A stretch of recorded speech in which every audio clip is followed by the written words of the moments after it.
How's it going, everybody? It's your boy Ali, and today we're back with a new video on the channel.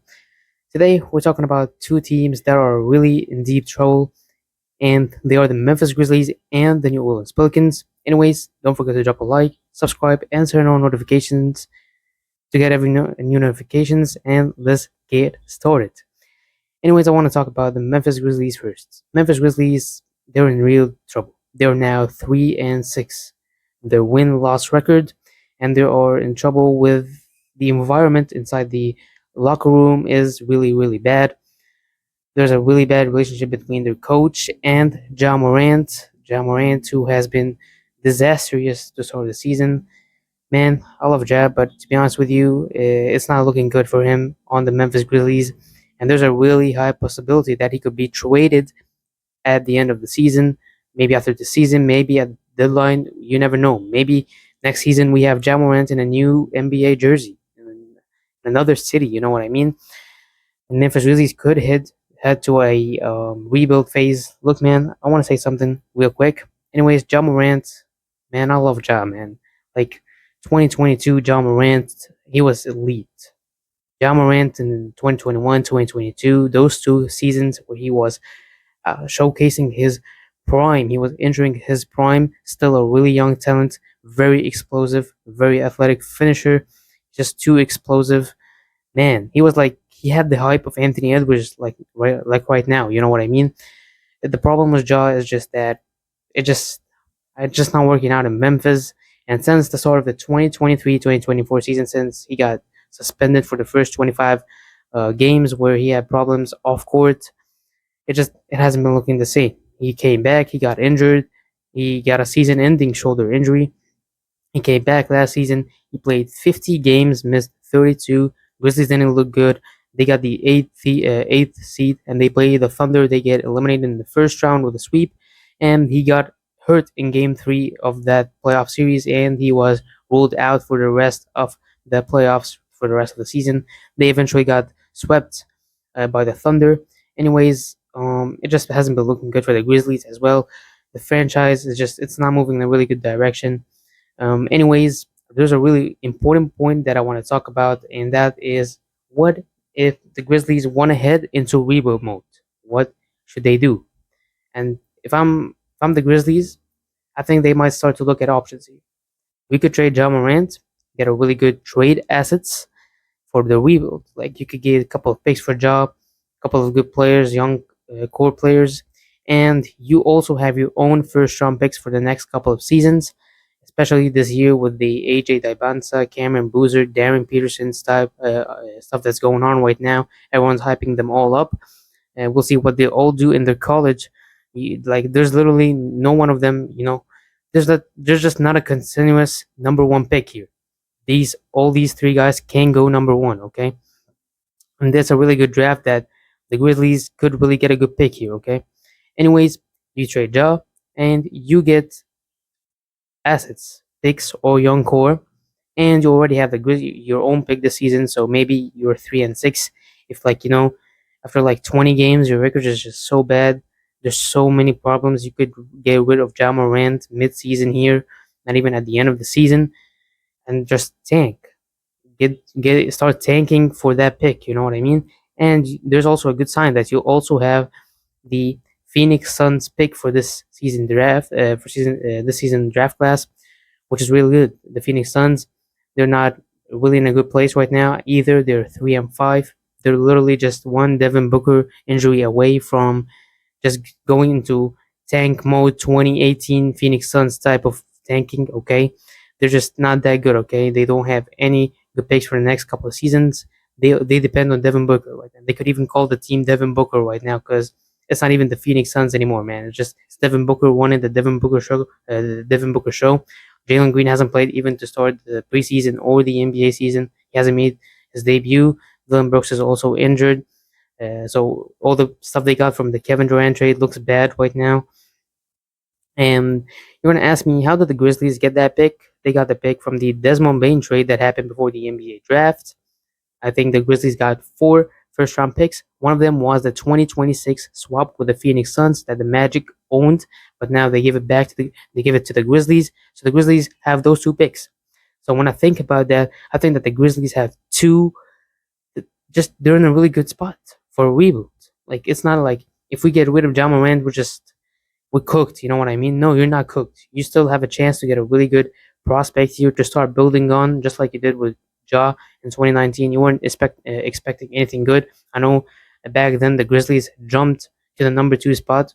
Look, man, I have my ball knowledge. Okay, I still remember. Yeah, man, it was the Zion Williamson class. We're gonna get to that later. Anyways, so you trade Ja, you get the picks, and you got two potential lottery picks if you're tanking, and if the Phoenix Suns play bad, you get two good lottery picks here, man. Maybe even two top 5 picks. You never know, man. Okay, you never know. You have lottery picks. You have good odds to land a really good prospect. And the problem with me, John Moran so far has been averaging 20 points per game, and he has been shooting really bad. He's been shooting 38% from the field goal percentage, and only 14% from three. I've heard the stat that in his last 3 games, he's 4 from 49 from all of his shots. Hitting only 14 of your last 49 shots as a star player for the franchise, it's not gonna cut it if you're anybody. You know what I mean? And just and there's a report coming out saying that there's problems between him and the coach uh, and John Morant. So both of them are just having deep problems right now. They say they're not even talking in practice, not even talking during games, no, not even during timeouts. There's no communication right now. And there was even a post game interview with John Morant in the locker room. One of the reporters asked him if he's still up playing basketball. He said no. So that was really, that created some drama on the internet, on social media platforms, and I don't know, man. Anyways, if you're gonna ask me what I think the Grizzlies should do, maybe they should pivot from John Morant because it's not working out right now. And to be honest with you, even Jaren Jackson Jr. they could actually think of moving on from him. But to be honest, Jaren Jackson Jr. has been an absolute professional. Whether you like his playing style or not, he's a really good athlete, very good professional. Since he came here since 2018, he's been playing there for 7 or 8 seasons right now. He has been really professional. You haven't heard a lot of problems from him. He got a Defensive Player of the Year in 2022, and he has been cooking. To be honest with you. So yeah, man. I'm sorry. I think 2023 or 2022 was Jaren Jackson Jr. So this is a big deal, man. If you move from John Morant, should you also move from Jaren Jackson Jr. and just start tanking like crazy, or not? I don't know, man. Anyways, tell me in the comments what y'all think about this situation and what the Grizzlies should do. Let's get right to the Pelicans. New Orleans Pelicans with Zion Williamson. It's not looking good. They're currently 2-6. They just defeated the Dallas Mavericks yesterday. Dallas Mavericks are also in a really bad spot, but that's for another video. Man, the Pelicans just so bad, man. They just had the worst offseason you could have by an NBA team. Like I really want to know what the front office was thinking. Like, are these guys okay, bro? Because this is really bad, man. This is bad. Okay, this is just so bad. First of all, before the NBA draft, you trade the 2026 unprotected Indiana Pacers first round pick for probably like a second round pick or a future draft pick. I don't know, man. It was some I'm sorry about it, but it was some bullshit. Okay, that was some bullshit. Okay, it was really bad. That was really bad. A Pacers pick that you know that Halliburton is missing the rest of the season. A Pacers pick that you know Miles Turner just left them and went to the Milwaukee Bucks. A Pacers team that is led by Pascal Siakam, Andrew Nembhard, and Benedict Mathurin, which are role players that you don't even know if they're gonna blow up and can actually play as second options. I don't understand it, man. I don't understand it because the Pacers right now, I think they're 1-6 or 1-7. So you could have had a really good chance to get that Pacers pick in a really good position. It's an unprotected pick. It wasn't even top 5 protected. It wasn't a top 10 protected. Come on, man. What are we doing here? Why would you trade that pick? And you didn't even get a valuable asset for it. It was just some dumb second rounder and maybe future draft capital, which is not gonna even matter because Tyrese Halliburton is gonna be back by then, and I doubt they're gonna be in the lottery after Tyrese comes back. So man, I don't know what they're doing here. Okay. Anyways, we get past that. Okay, we enter the NBA draft. And we hear a shocking trade. A shocking trade. The Hawks, who have the 13th pick, trade down to the 23rd pick, and the Hawks selected Derek Queen, center coming out of Maryland, and that pick is going to go to the New Orleans Pelicans.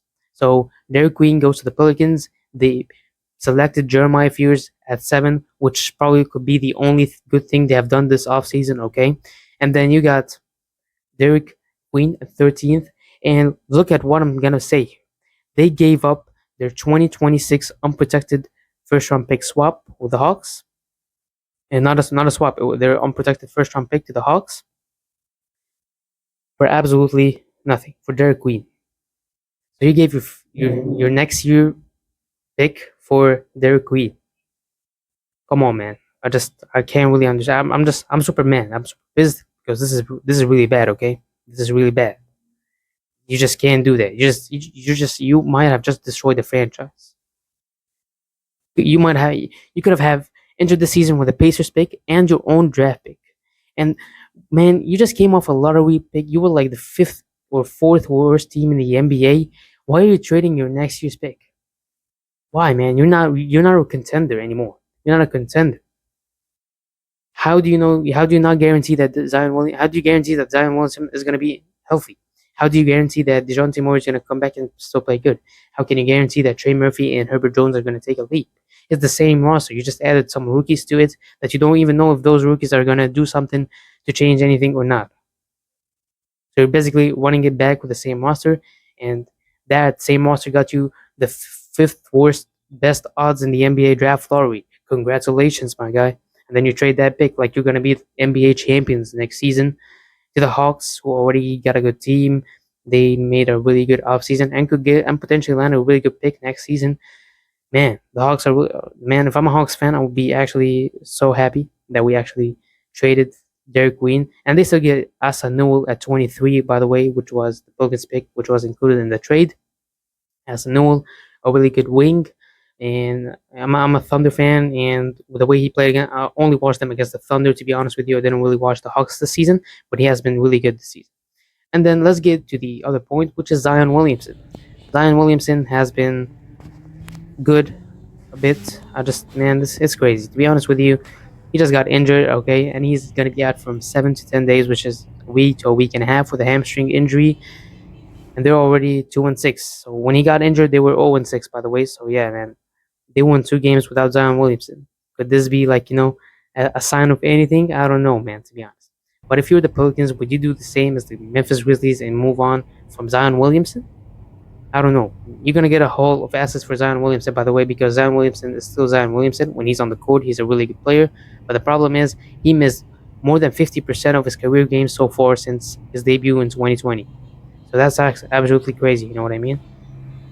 Anyways, what I'm trying to say is, to be honest, that the 2019 NBA draft has been so disappointing.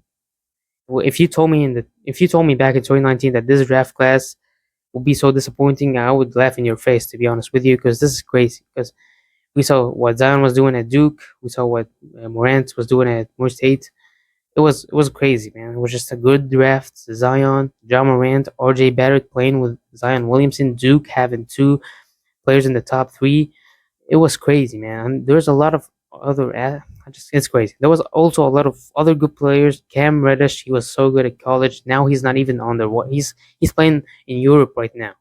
Cam Reddish, man, that guy was so high back then. What's going on?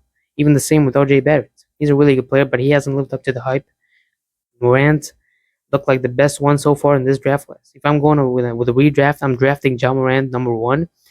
But even John Morant just played 2 seasons really good. He was on the rise. Everyone thought he was going to win MVP someday. And then since 2022, it's been 3 years since 2022, and every season Morant has been getting worse. He has been getting worse every season. You just don't know what's going on. Zion Williamson can't stay healthy. So, man, this draft class has been so disappointing. Anyways, those two franchises are ahead of. They need to make big decisions coming up soon because these decisions going to affect the franchise for the future, man. They're going to affect the franchise for the next couple of seasons. Man, I just don't know, man. I just don't know what both front offices are doing. Especially the Pelicans front office has been bad, to be honest with you. I'm not gonna lie, the Grizzlies have been good to John Morant. They have given him a roster a couple of years.